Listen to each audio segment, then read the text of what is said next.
Hello, everyone. I'm Susan Cole, And I'm Matthew Hodson. and welcome to aidsmapCHAT, our live show for people living with HIV all around the globe. We've got another brilliant lineup of guests this week. We have Vinay Saldanha from UNAIDS, who's just been at a top-level meeting in New York, and he'll be talking to us about that. We've got Meaghan Kall, she's an epidemiologist working on HIV and COVID for Public Health England. And we have Siobhan Lanigan of the London-based charity The Food Chain. What an exciting lineup we've got this week. So much to talk about, So how have you been this week, Matthew? I've been okay. I think we kind of got to that point now in the epidemic where it feels like it's been 18 months now, and I guess I was really hit hard by the news that came in from Brazil, because they passed this grim total of 500,000 recorded deaths from COVID, and we've seen numbers approaching that recorded deaths from India. I think it's 388,000 recorded deaths, and the suspicion that the actual number of deaths have been much higher. So I guess 18 months in, and there's been some good news. We've got a vaccine now, which is of course very exciting, and in the UK our vaccine rollout has been pretty good. But at the same time, we're not only are we not out of the woods yet, but actually, if anything, we're going a little bit deeper, and I think that's kind of quite frightening at this stage of the game. How about you, Susan?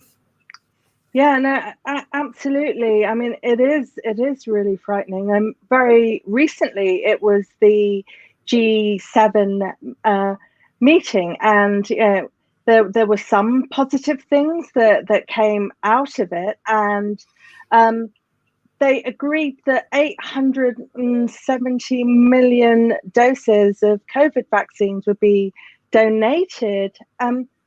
However, that may seem like a lot, but in reality, it's woefully inadequate. We need doses around the world now as we see cases rise everywhere. And, apart from increasing donations, we need people, I believe, to have essentially the recipe for the COVID vaccines shared, the intellectual property rights waived for this at the moment, and share the knowledge and the know-how. I mean, as we've seen, no one is safe until all of us are safe. So we desperately need action right now.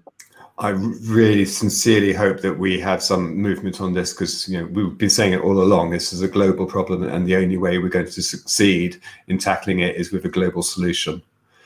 That feels like it's a really good segue to get our first guest on. I know that you're the segue queen normally, but I mean, we're talking Vinay Saldanha here from UNAIDS, who's just been at this meeting. Obviously, the meeting was on AIDS and what's going to. So, tell us about that, Vinay. Well, Susan, Matthew, thank you so much to the whole team at aidsmap. It's such an honor to be with you and with your extremely important audience, both in the UK and around the world. Let me actually start on a very personal note that really rings home for Matthew what you just said, because just 10 days ago, UNAIDS lost its first staff member to COVID. We've had several staff members get ill with COVID, but we hadn't until 10 days ago lost anyone. And it was a very dear friend and one of our staff living openly with HIV, Manuel de Quinta, who actually was serving with distinction in Buenos Aires, Argentina, and actually got sick with COVID and passed away while he was waiting for access to a vaccine. So what you're talking about the injustice of waiting for vaccines, and how COVID is particularly a risk for people living with HIV who are immune compromised. It has really hit home for all of us at UNAIDS in the last few days. Oh, I'm so sorry, Vinay. That's absolutely awful. But at the high level meeting, obviously this is something that happens every 5 years? Absolutely, yeah. And what actually came out of that? Because I understand there was a declaration. Yeah, I mean, there was several, I think, really important milestones that the international community were observing at this high-level meeting on AIDS. It was a meeting convened by the UN General Assembly. So all UN member states, all 193 countries, had an equal say in what went into the declaration. But this year, 2021, was a very important year for the global AIDS response. It was, as you know, and you've covered this in the last few weeks on aidsmap, 40 years since the first cases of AIDS were diagnosed. 25 years also since UNAIDS was established. 20 years since the first ever UN General Assembly meeting on AIDS in 2001. And so this year was the 5th meeting in the UN General Assembly on AIDS. And it ended up being one of the toughest because we're in, the wake-up call was, the world has made this ambitious commitment to end AIDS by 2030, but we're not on track. Mm-hmm. There is a lot of progress, but right now the world is not on track to end AIDS by 2030. And so a lot was riding on the outcome of this political declaration to really get the world back on track. And so there is a political declaration. It was adopted for the first time ever, also not by consensus. It was adopted by a vote. Which is quite alarming and shows what kind of political context we're dealing with in the world when even things like, okay, how do we end, not that we need to end AIDS, but how do we end AIDS could not even be agreed on, or different member states kind of saw this issue differently. But there was a political declaration with really strong support from member states, and hopefully that's now going to get us back on track to ending AIDS by 2030. So what do nations actually have to do if we're going to achieve that goal? What are the big picture actions which nations now have to take? Because as you say, it's ambitious. Yeah. Well, I mean, let me start with a few that are very practical and hopefully very meaningful and also quite ambitious. So we've talked for a long time that HIV services need to be accessible. And so for a long time, all the different declarations say people have to have access to this service. So whether it's condoms or pre-exposure prophylaxis or HIV testing. But this is the first time a political declaration on AIDS says that by 2025, 95% of people in need to have access to and use HIV prevention services. So not just have access to them, but actually be shown to be using those services. Another, I think, equally important commitment made for the first time in the UN General Assembly. Many people are familiar with the previous goals, which were up to 2020, which were the 90-90-90 goals. So 90% of people needing access to or people living with HIV should know their status. 90% of those who know their status should be on treatment, and 90% of those on treatment should have undetectable viral loads, or so that the virus is suppressed to the point that it can't be detected in a viral load test. Well, the new goals, as agreed on, and actually this was one of the few issues that didn't raise any contentious debate in the negotiations, the new targets are now 95, 95, 95. But with a really... By which time? By which year? 2025. By 2025. But it comes with a really important caveat. It's not just that every country needs to reach 95, 95, 95, but every country needs to reach the 95s in every subpopulation. So it needs to be reached amongst, men who have sex with men, separately amongst transgender people, separately amongst sex workers, separately amongst migrants, separately amongst children, adolescents, people aging with HIV. So we have to be able to not only collect the data, but all countries should be able to show that the 95s are being achieved no matter which way you split the pie and disaggregate the data, so no one is really being left behind.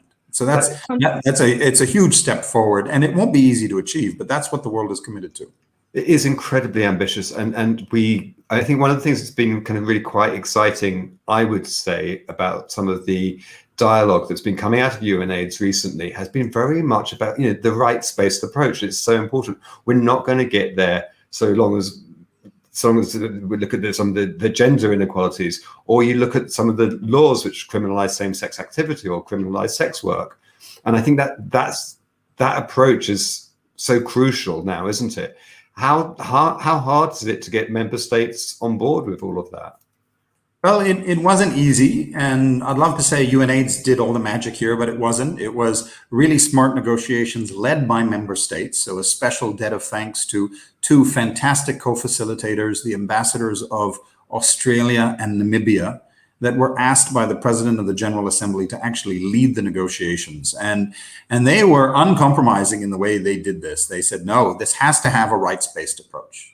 This has to recognize gender inequalities. This has to recognize key populations. And so for the first time in the history of any UN political declaration, in so-called the operative parts of the declaration, where the commitments were made, it actually mentions by name men who have sex with men, transgender people, people who inject drugs, sex workers, people in prisons, and the JIPA principle, for the first time, is actually named in a UN political declaration. Undetectable equals untransmittable, U equals U, is actually in the text of this political declaration for the first time ever. So although I think many countries, including UNAIDS, might say that we didn't get everything we wanted in this declaration, it's a huge step forward, and hopefully really will get every country and every community back on track to ending AIDS. We've talked about what nations can do to achieve the targets. What can individuals do? Is there actions that individuals should be taking as well? Absolutely. First of all, it's if this is a political declaration that's only up to countries to implement, it's not going to go anywhere. Right? I mean, the level of ambition and the level of engagement we got from, first and foremost, people living with HIV, from civil society, from activists, from scientific activists, including, were essential to pushing the dial forward on this declaration and making sure that it came up with really explicit commitments that can actually be measured annually.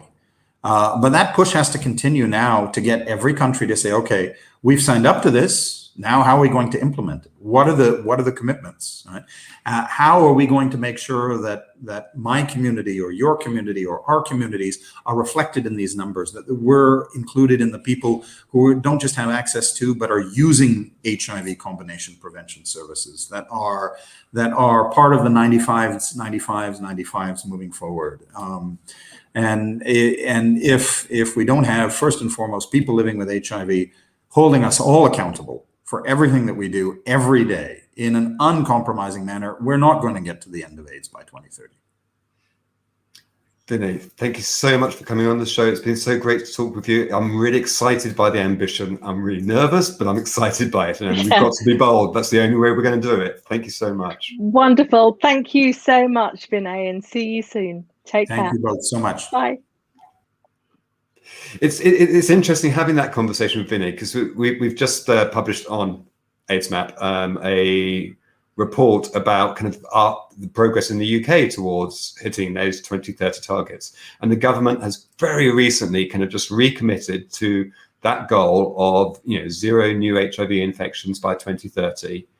And this analysis says, actually, it was just looking at gay and bisexual men, and it said, we've actually had some kind of quite stunning, it's like, I think new infections fell by more than 2/3 between 2013 and 2018, which is brilliant. And that 2013, it's kind of interesting because actually it means that new infections started falling before we had any wide-scale access to PrEP. I mean, so PrEP at that point was still as part of the PROUD study. But then, of course, PrEP comes along, and then that only kind of accelerates the speed with which we're going. But this report actually said that, kind of looking at the trajectory, there was about a 40% chance that we would get to that 0 new infections. And even that 0 new infections isn't actual 0. It's, I think, 1 in 10,000 or something like that.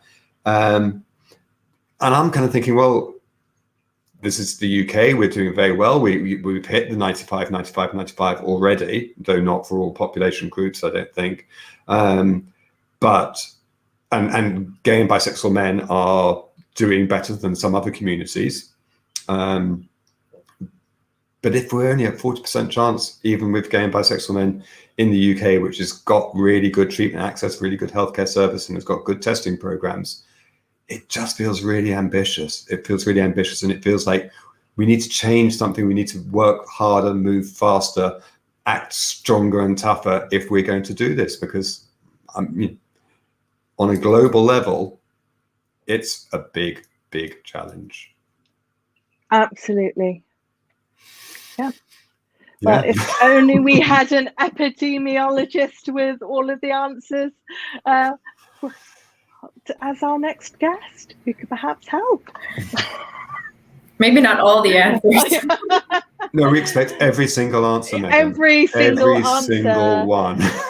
Meaghan, my aunt is actually watching, and she's given me like a really big, long list of questions to ask you. So I'm not sure that we'll be able to go through all of them. But if I could start off with one of the questions that she has for you is the Delta variant. We're seeing it spreading around the UK and indeed around the world. What do we know now that we didn't know before? Yeah, so much of my work, so I think maybe just for a bit of background, so I work at Public Health England. I'm an epidemiologist, and for 11 years I worked in HIV surveillance. And over the course of this pandemic, I have been seconded off onto COVID work, which has been a really interesting experience working on a big pandemic like this, of course. And much of my work for the past sort of 2 months has been looking at the Delta variant. So I can say that we know so much more, and we're so fortunate actually to have the data and analysis skills here in the UK that we're able to shed light on what's going on with the Delta variant really rapidly, almost in real time. So I think the thing to bear in mind when it comes to the variants, because I think a lot of people get really quite nervous about hearing about different variants. And I think what's important to bear in mind is coronavirus, like any virus, their job is to mutate, and that's what they do. And it's sort of a survival of the fittest. So we will see different variants coming around that we want to monitor.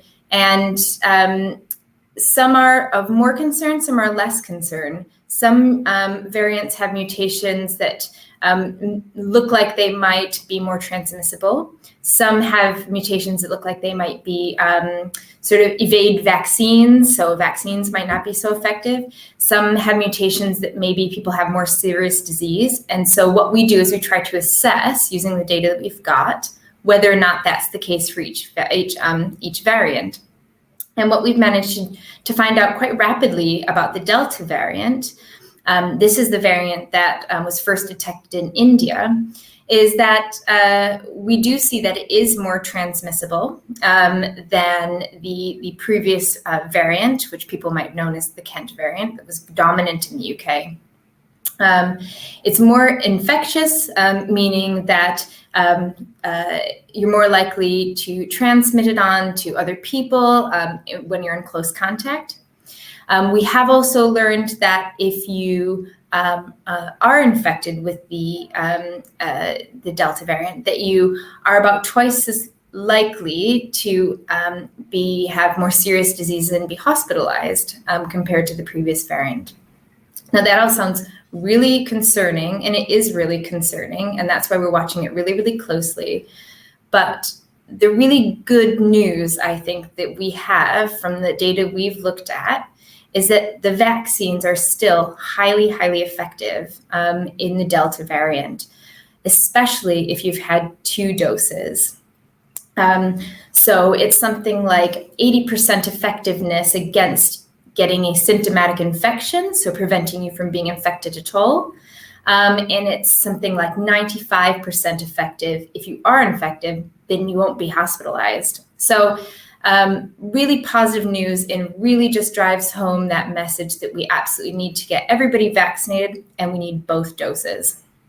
And do we have information yet as to whether there are particular groups who are more likely to have severe illness if they get the Delta variant? And do we have that data yet, or is it too early to tell?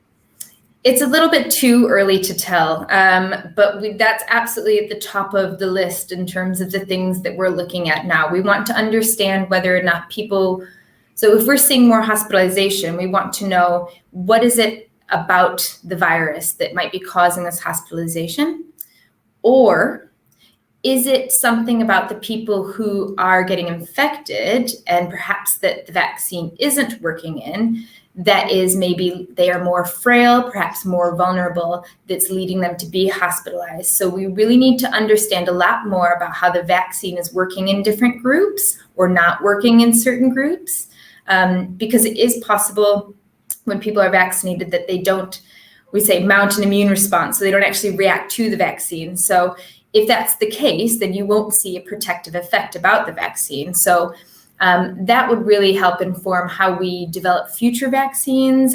We look at booster shots, for example, and things like that. So really top of the list to try and understand, characterize who are these people who are doing worse with the virus, and what are their characteristics.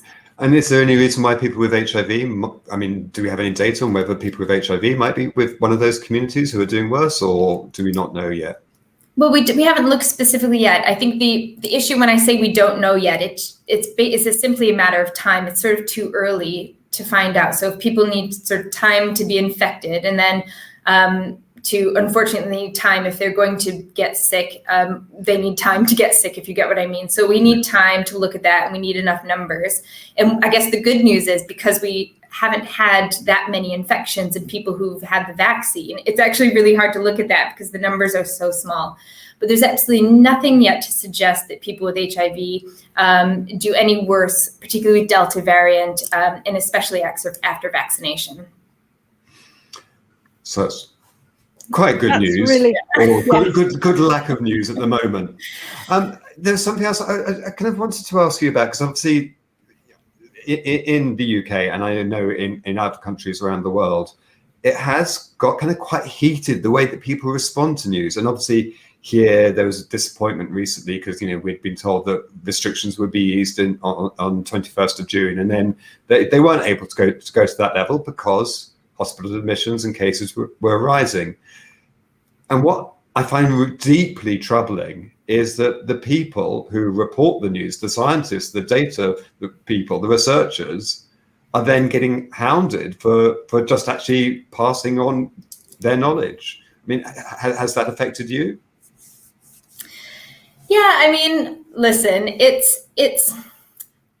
I'm a fairly vocal person, say on Twitter and social media, and I really see my job as trying to spread information and try to get the correct information out there, and also make sure that it's communicated clearly, because a lot of the data we do convey can be very dense and tricky to understand, and it's in graphs and tables. So just trying to communicate that. I think when you put yourself out there, there is the opening to have criticism. And me personally, I have a fairly thick skin. I have worked in HIV for a long time, which is a very political, condition. And so it's not new to me to have this. But I think what is really unique about COVID really is how politicized it is. It is quite, rare to be an epidemiologist and be a scientist and have your data scrutinized by so many people as right now, and have the level of political input that you have into the data that you produce. So I think it's highly politicized. I think people are really tired. I think people are having pandemic fatigue, and I can really understand that the last thing anybody wants at this stage is sort of more lockdowns and more restrictions. But I think it is the right thing to do, to carry on with the restrictions, as it were, with the Delta variant until we get more people vaccinated and until we know a little bit more about this spread. So yeah, it can be a little bit unpleasant out there, I think, but I think that sometimes that the scientists do carry, this is shoot the messenger sort of thing that happens sometimes. It's not that nice, but I think it's sort of part of the job, as it were. Yeah, I have to say, Meaghan, that I'm not a particularly numerate person, as Matthew can contest, but She always gets the date wrong. but your data dumps on Twitter, I actually I check to see whenever there's anything new from PHE, I always go straight onto Twitter and look for your interpretation of it. So thank you so much for all you do. I'm your #1 fan. Ah, thank you. Thank you. That's what I like to hear. That's what I do it for, really. Thank you so much, Meaghan. Thanks, Meaghan. Take care. Thanks so much for coming on. Bye. Bye. I think we're going to have to move straight on to our next guest. I know. Siobhan Lanigan. Hi. Hi, everybody. Hi. But before we actually came on air, Siobhan told us she's actually sitting in our old offices, the old NAM offices. And she's sitting in what used to be Susan's chair. Absolutely. Siobhan, oh my goodness, what is that behind you? Do please tell us. Aren't I lucky? Your office has been transformed completely by the presence of one of the lovely quilt panels that is going to make up part of the display of the UK AIDS Memorial quilt that will be taking place in Acorn House in the first 2 weekends in July. And it's a really beautiful thing to have on the wall. And every time I'm in here, I feel like I'm in the company of people rather than just in the company of fabric, because each single panel brings an individual story to life and brings the people back into our consciousness and our memories, and really that's such an important thing to have happen. A lot of what we've talked about this evening is to do with loss. It's to do with the massive numbers of people that in the current pandemic we're losing to COVID, including the UNAIDS colleague that Vinay mentioned. And we will all have experienced loss in our lifetimes, and sometimes multiple loss. And of course, that was very much the experience at the beginning of the AIDS pandemic back in the 1980s and 1990s when the UK AIDS Memorial Quilt was created. So it's a good time to reflect and look back on that, I think. I feel quite moved. So I can see Starlight Express over your shoulder. So whose panel is that? There are 3 names on that particular panel who were all cast members of Starlight Express show. So the names are Niels, Tom and Michael are the 3 names mentioned there. And my understanding of that panel is that it was partly created by Arlene Phillips, the Strictly judge, known for being a Strictly judge.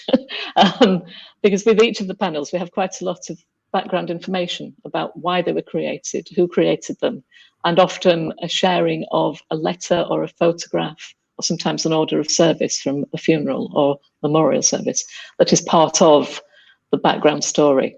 And as part of the display that we'll hold, we'll be able to share some of that background information as well, which shows you the whole diversity of lives that are represented in the panels.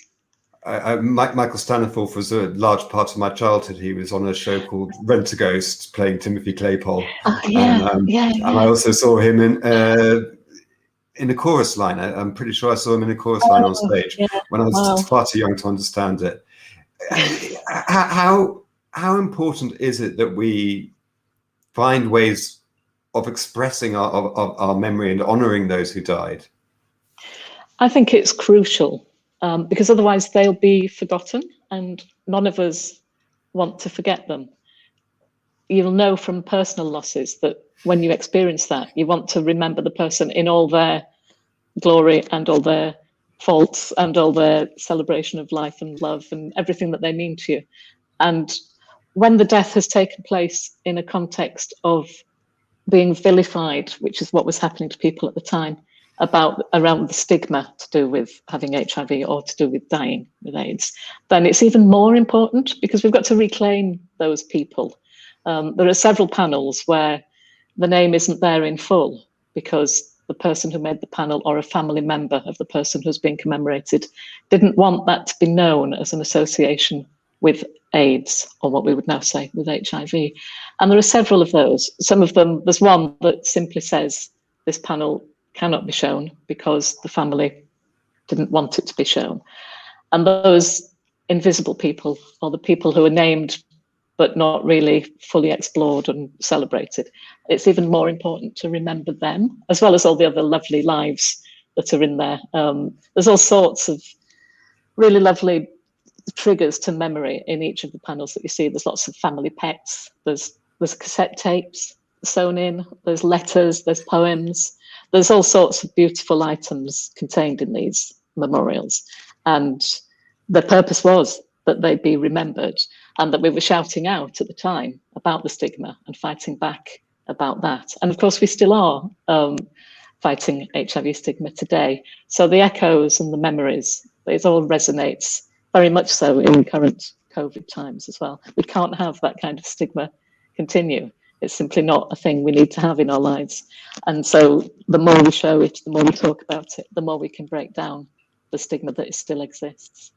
Absolutely, so powerful, Siobhan. And how can people see the AIDS quilt display?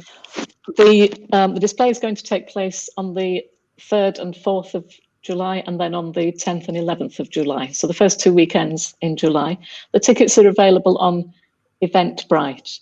At the moment, the first day has been booked up fully, so you won't be able to get here on that day. But the other days all still have some spaces left, and it's a free event. You can just go on to the Eventbrite site and book a place. It's timed entry, and then you can walk around and see the panels at your leisure. Acorn House is 5 floors, as you will remember, and every floor is filled with these beautiful panels. So there's a great deal to see and a great deal to be enjoyed here, as well as sadness and recollection. There's a great deal of celebration to be had. Plus, you can then pop next door to the Food Chain's new kitchen and have a cup of tea and a slice of cake. I might need it. I might need it after all of that. Yeah, I think people will need it. I think to have a space where you can then go and sit and reflect and have a cuppa and a lovely homemade cake of all possibilities is good. It's a good thing to be able to do. Thank you Wonderful. so much, Siobhan. So lovely to see you again. I can't wait to see the quilt in the thread, as it were. Yes. Absolutely. Yes, it's Thank you so much, Siobhan. Thank you. Bye-bye. Bye-bye. I saw it last time it was in the UK, last time it was on display, and yeah, I just cried. Absolutely.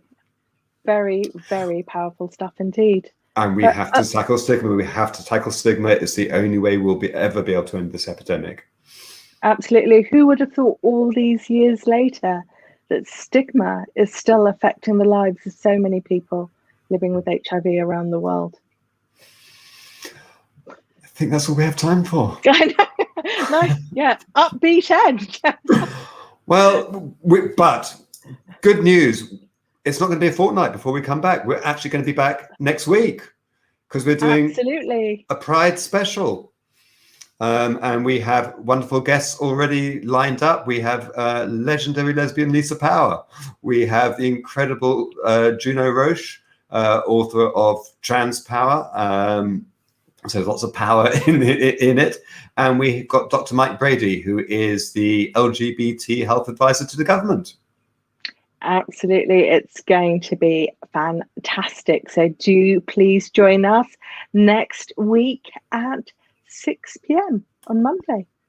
Thank you very much to our sponsors, Theratech and Lloyd's Pharmacy. Thank you to all of our guests. Thanks to the wonderful crew at Disruptive. Thank you, Susan. And thank you, Matthew. And thank you, audience. And we'll see you next week. See you next week. Bye. Bye.